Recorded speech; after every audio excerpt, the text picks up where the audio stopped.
Hello, everybody. This is AJ, and welcome to the PanelCast. I'm here with Justin, Hey, everybody. who is looking very upright today and very pale. Are you okay? You're getting enough sun there, Justin? Yeah, I've just got some dramatic lighting going on.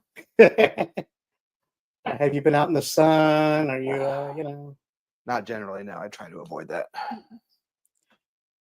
So, here we are. Justin and I are here at our end of the year wrap up party for FP. And as you can tell from all the commotion and the tons of crowd noise and everything going on. And we kind of just wanted to pop on here, say, hey, everybody. Thanks, everybody, for being cool with us this year and being around. But we also want to talk about how we started our day. Justin, how do we begin our day? Well, we got together and went and saw Nosferatu at our local cinema. Nosferatu is a remake of the original 19-something the film that kind of just shows the depiction of Count Orlok. And it was the first time, I believe, on film we'd seen Dracula or any type of vampire. I think so. The original, yeah. At the time, horrifying film at the time. This film was put out by, directed by Robert Eggers, who you may be familiar with, Northman, as well as The Witch and The Lighthouse. Fish Vagina. Fish Vagina. I don't know why I'm holding the mic I have a mic. when he has a mic, but I'm holding the mic, so I might as well just interview me. Just interview the mic. I don't know. I could do, this. Talk like that. There you go. That looks very distracting. It is. Here, how's that? That's better. Better. Okay. Hopefully, I'm not drowning you guys out with my annoying monotone voice.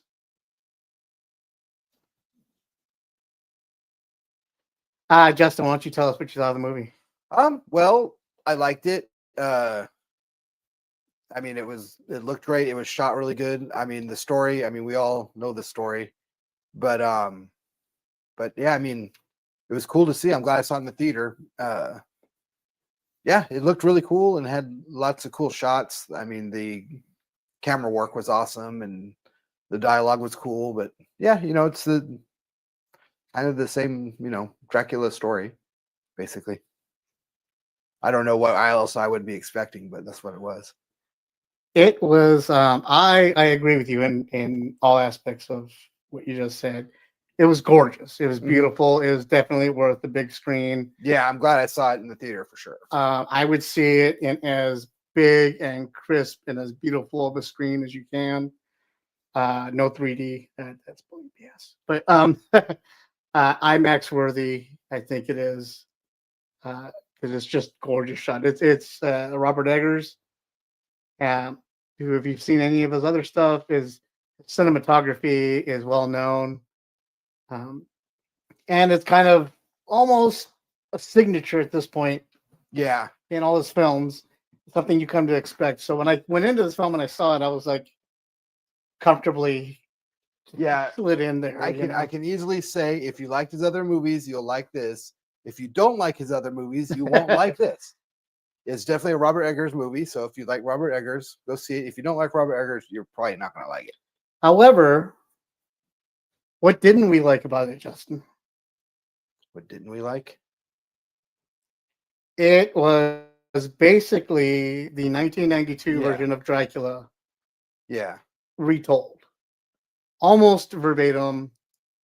They changed the characters' names. That was about it. I was autofilling a lot of the missing parts of the story. Not that there were a lot, because with Eggers, he kind of goes into those details meticulously. Yeah.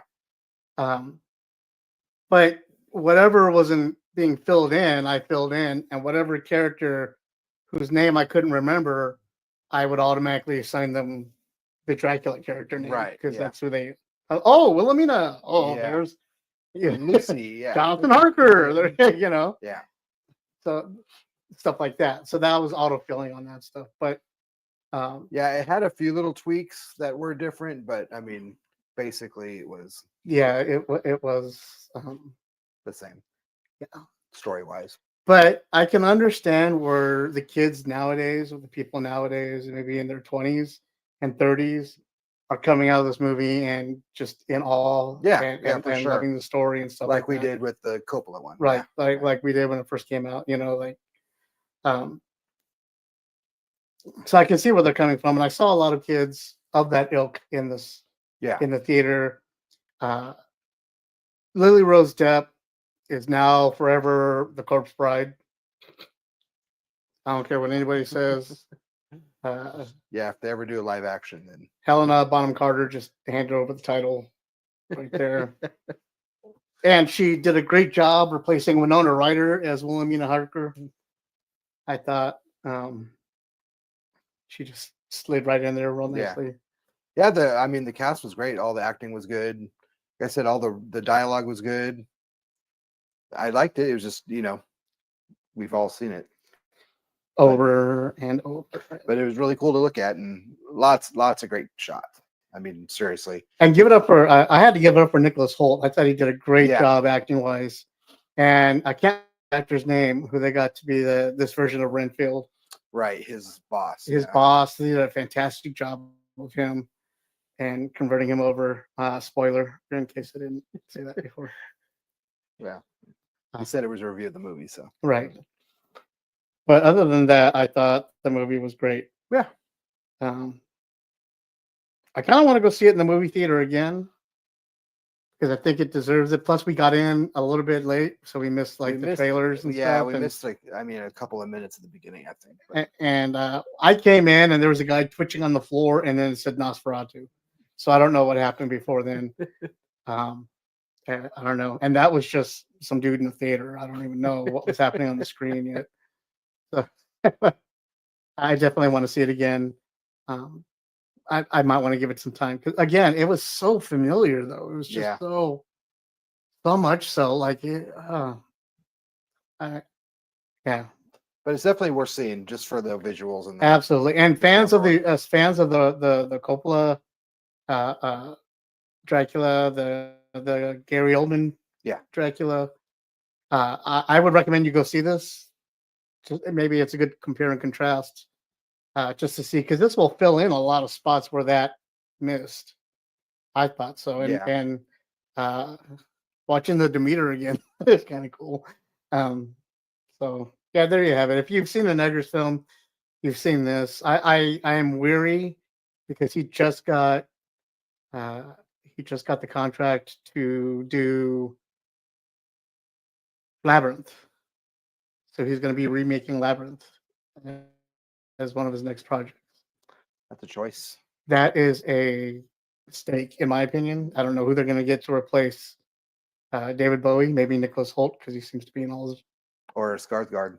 Or Skarsgård. I love the Skarsgård in it. Or Defoe. Yeah. He's. That's entirely possible. Right. It could be Defoe. Because he's like in I'm, all his I'm movies. surprised Defoe had his clothes on in this film.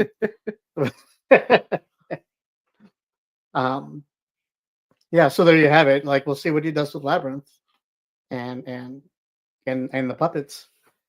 Yeah, it's totally gonna be Defoe.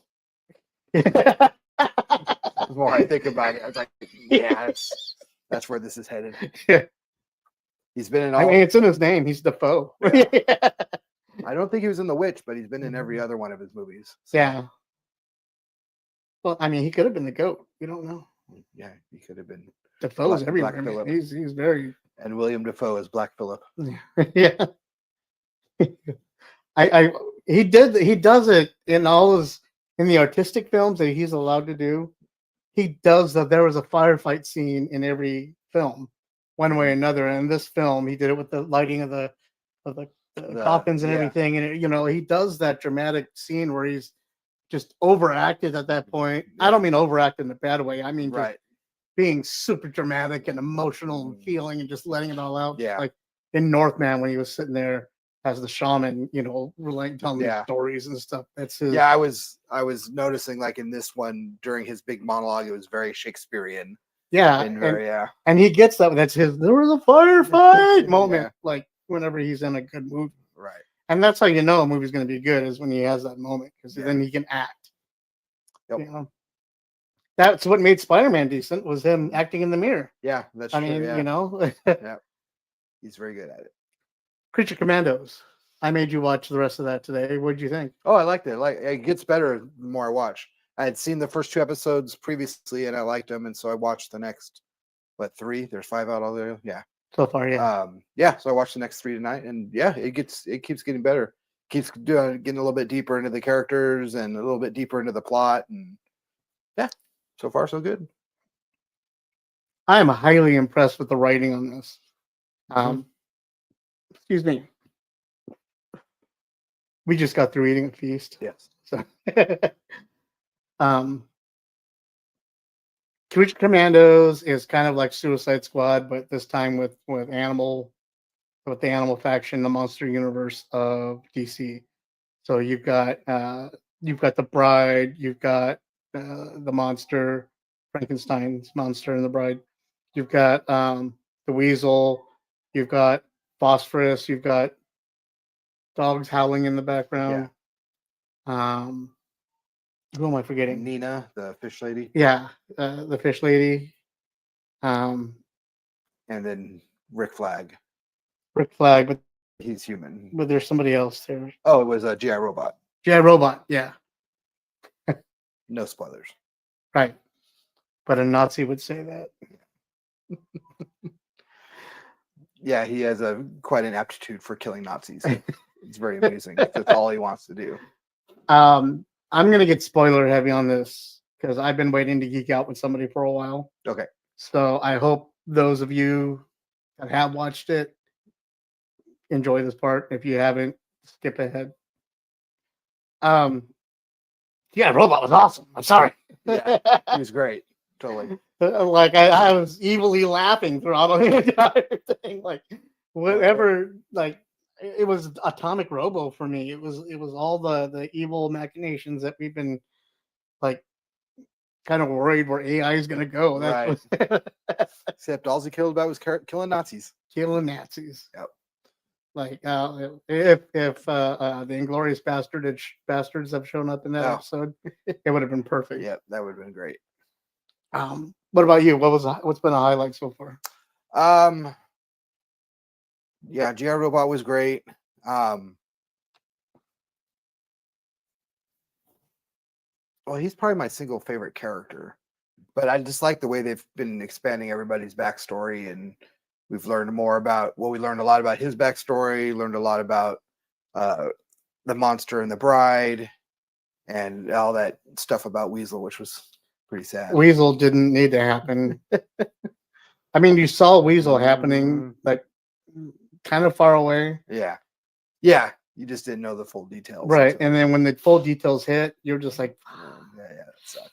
Ooh. And then you kind of feel bad for the movie version of the character, you know? Right? And I don't want to feel bad for him because he's an asshole, right? Kind of an asshole, but oof. Yeah. So, but yeah, it's so far it's good. I like you kind of don't know who's on the up and up right now, and right, you know, somebody is like on the sly, right? Can't tell which one it is. Yep. I'm enjoying the whole campy, over the top, just ridiculousness of it all. Yeah. It's very over the top. All the violence is way over the top. The fight scenes are great. It's done in such a fashion where it feels like an old school Bandolero spaghetti western. Yeah. Type, but comedy at the same time. Yeah. You know, truly James Gunn style. Yeah. Is what I mean. Very, very Suicide Squad. Yeah. The second one, not the first one. Right. I think the second one was just called The Suicide Squad. Yeah. The first one. Well, that's what I mean. It's like yeah. Suicide Squad. Yeah, Suicide Squad and the Suicide Squad. Yeah. Like The Ring. Right. But like just the way it is, the art style, even the intro. And you gotta laugh at James Gunn including himself into the animated intro. Yeah, it's pretty funny. Because you always knew he was some sort of character with his hair. Right. and so like he had to draw himself into there. Into the Yeah, opening credits. and the fact that he did is cool. Now, unlike a lot of the other shows that I've been watching, I'm grateful in this because there is a on the next episode. Yeah. So I'm able to watch those. Whereas when you're normally binging, you don't get that. So you don't know when a good time to stop the binges. Right. Like, oh, just give me one more. Oh, just give me. It's like 6 a.m. You got to go to work. No, just give me one. Whereas with this show, you get the on the next episode, and you can go, yeah, you know what, that can wait till tomorrow or Right, yeah. something. But which I wish more shows would include, Yeah. so that we can make that determination. So that 4 days later, and we have to find a new job and Yeah. new lifestyle, new bed, Right. food. And I like all the definitely like all the Gorgo Bordello music. Yeah. Has been great. Yeah. And they continue through the whole series, and whenever there's like a cool action scene or a fight scene, it's usually one of their songs. So that's been cool. And the animation has been great too. Yeah. All character design is all good. I was looking at the Slap episode. I was really looking at the design of Nina's armor and her tank and everything, and the part that connects the tank to the armor. I was just looking at all that design. It's really, really cool. Got a cool look to it. It's kind of like vintage, futuristic looking. Yeah. It's very cool. It's got a cool. Everything's got a cool feel to it. It's like it's kind of amorphous, like when it takes place. But every once in a while, you see a cell phone and you forget, oh yeah, this is like modern, because everything has kind of an older feel to it. So, but yeah, it's very, very cool design. I love the way that the bride and Frank look. Yeah. Because their skin almost looks like when you're flying over fields. Right. And you see the different patches of land. Right. Yeah. And so that's what their skin looks like. And each patch looks like it wants to tell a different story. Right. And the way it's all, and at the same time, it's so simple. Yeah.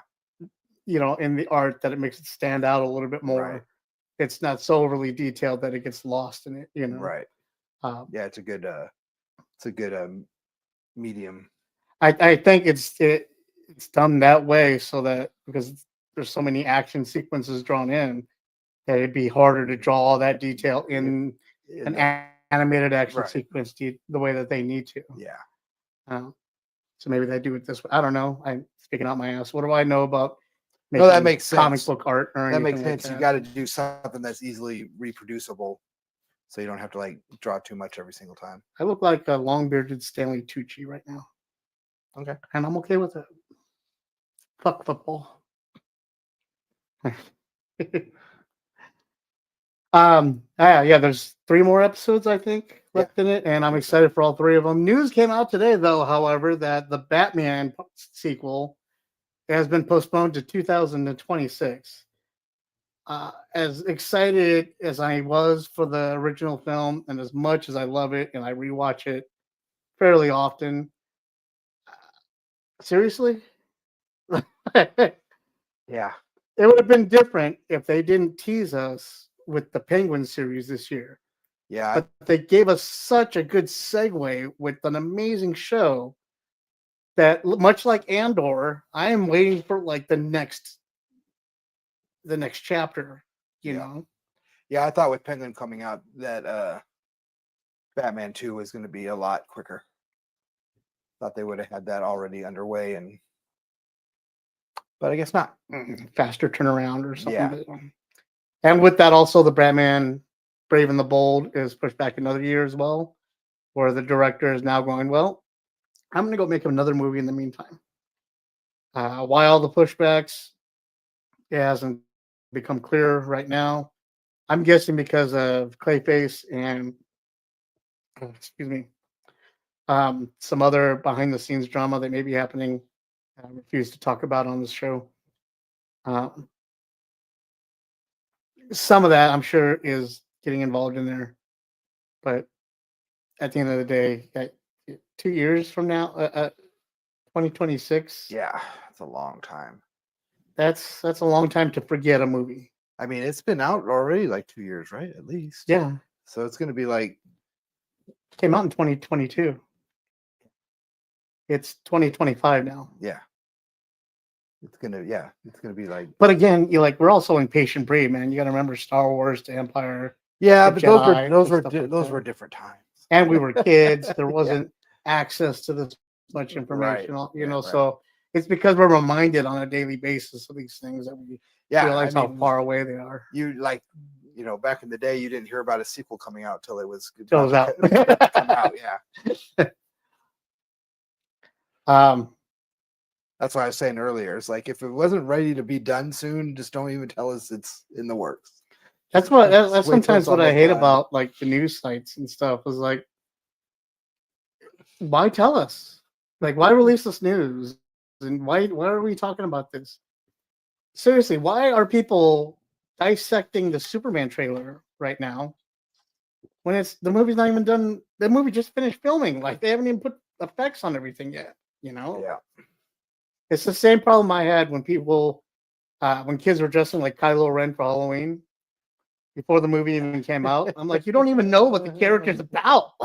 Doesn't matter. This guy could be child killer, and Well, I mean, they still dress him as Darth Vader, so. Spoilers for. I know. Spoilers for killing kids for the millennials out there.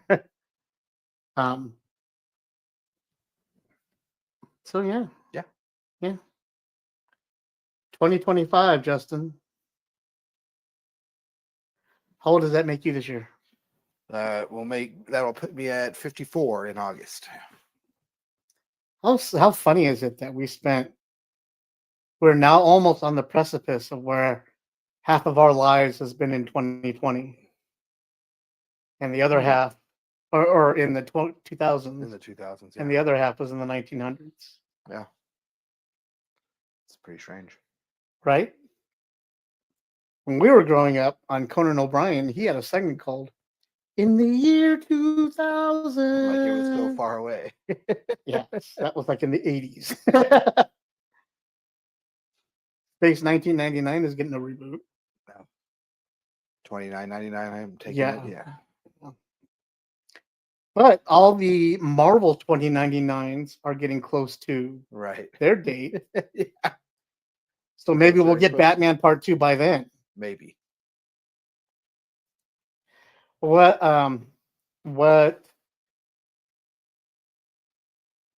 about this past year was a highlight for you in let's say comic industry? Well, just in the entertainment industry, and this might be recency bias. I mean, because I'm not reading a lot of comics right now, but this might be recency bias. But I'd say one of my favorite things, entertainment-wise, this year was Arcane. Definitely, for sure. He has been nonstop. Yeah, if anybody's been paying any attention to me at all, then yeah, you know this already.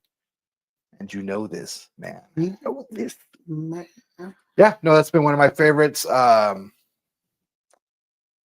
See what else? Oh, Alien Romulus was a nice surprise. Agreed. Yep, that was a good one. That surprised me. I wasn't expecting much, so I was. Any personal milestones you achieved this year? Nah, still breathing. I guess nothing much new. You get to draw every once in a while, and I mean, we've done a lot more podcasts this year on a fairly regular basis. Yes, so that's been cool. In case you haven't seen on the website lately, I've been restoring our archive. It's funny that I'm restoring 200 episodes of our archive that were recorded almost 10 years ago. That we ended almost 10 years ago to the archive. But to listen to them came in early 2000, 2008 was the first one. So to hear all of that stuff going back 2008 and stuff, and to hear the technology we were using back then, and we're reviewing Cloverfield, and we're talking about the first time me and Brian and Ryan went to San Diego Comic-Con together as a company. Right.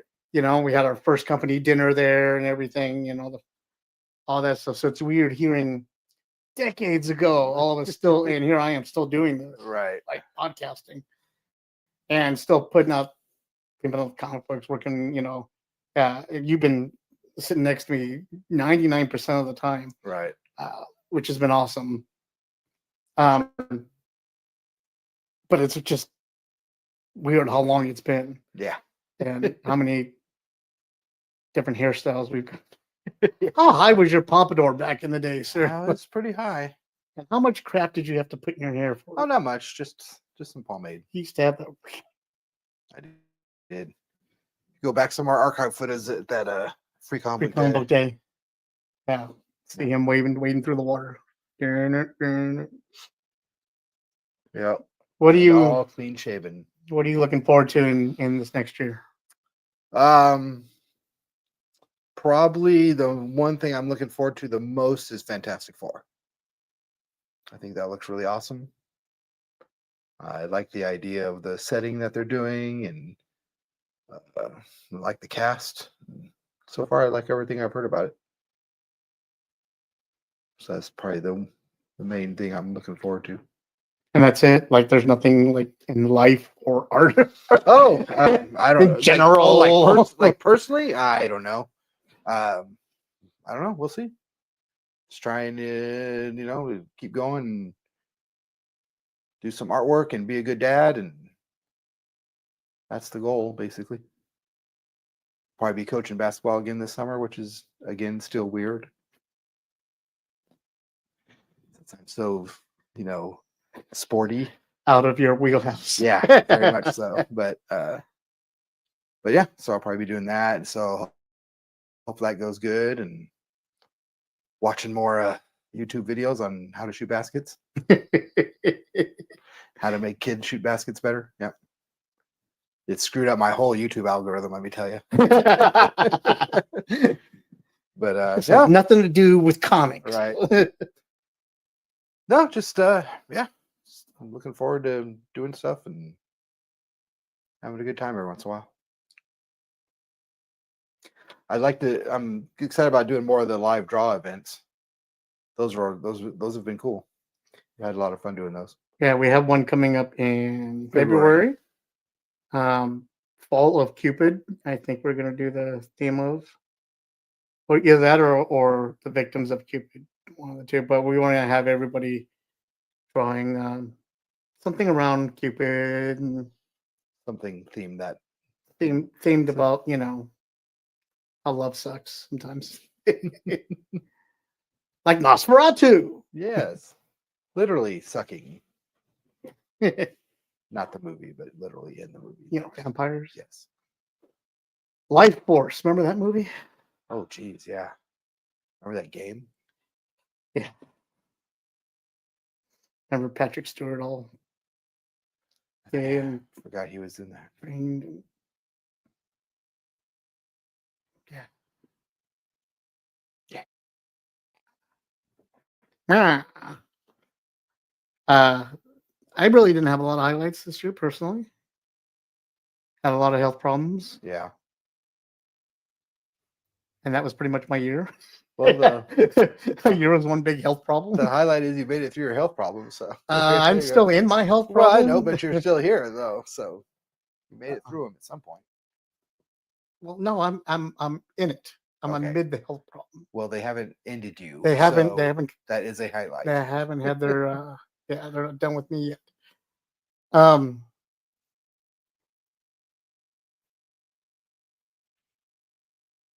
Yeah. I'm having a lot of fun doing the podcast and putting the podcast out and stuff. It's keeping me busy. I have what I think is going to be a fun idea for a new story. I'm going to start fleshing out here pretty soon. Hopefully, me and Justin can get working on that. Yep. Eventually, hopefully, in the next decade, before 3024. The year 3000. Woo! No, so yeah, that's. I got a couple of Grail pieces for the year, this year, so that was kind of my highlights. But everything else just feels like we've been trenching along. The panel podcasts have been great. Going to all the different food places with Richard, that's been fun. Joel's been taking me some really interesting places. Uh, the with Nerds and Hip Hop and all the different conventions that he goes to, he drags me along with him to those, and those have been really good. But yeah, the live events have been kind of a highlight for me. Right on. Because everybody gets to come over, we get to hang out, and I get to pimp out my friends, which is something I love doing. Because I feel like none of them do it themselves. I am the Metatron of comic book artists. Right.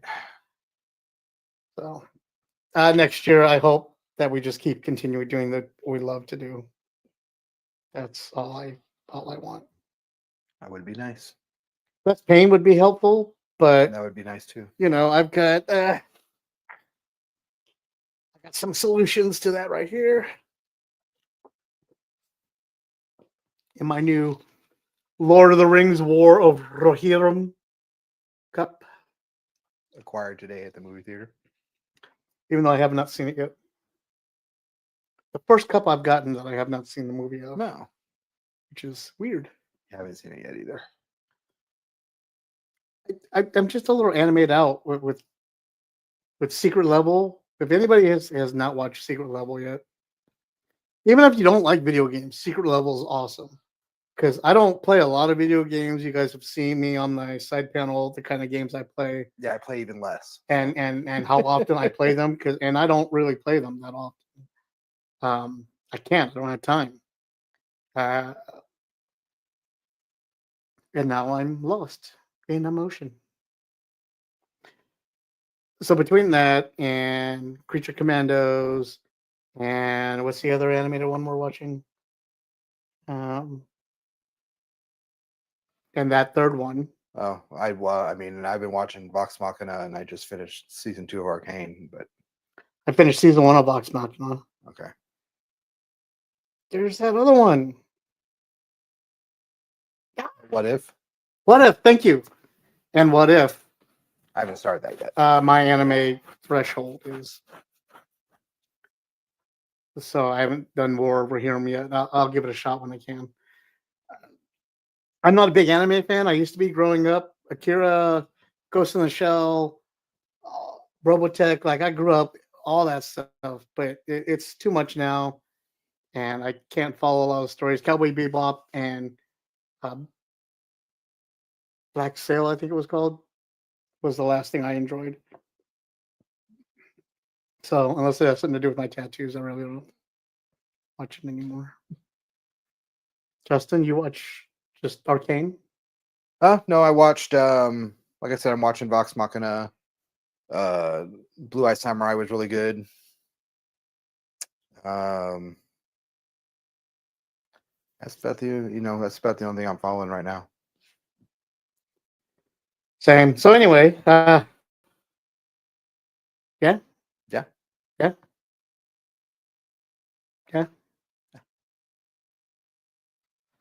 All right. Thank you, everybody, for tuning in. All 0 of you in the eyeball. Yep. But those of you who are watching us on the rewatch and all that stuff, thank you guys for tuning in. We appreciate it, and thank you for tuning in and supporting us all throughout the years, especially this year. We know we started the live PanelCast and podcasting again this year.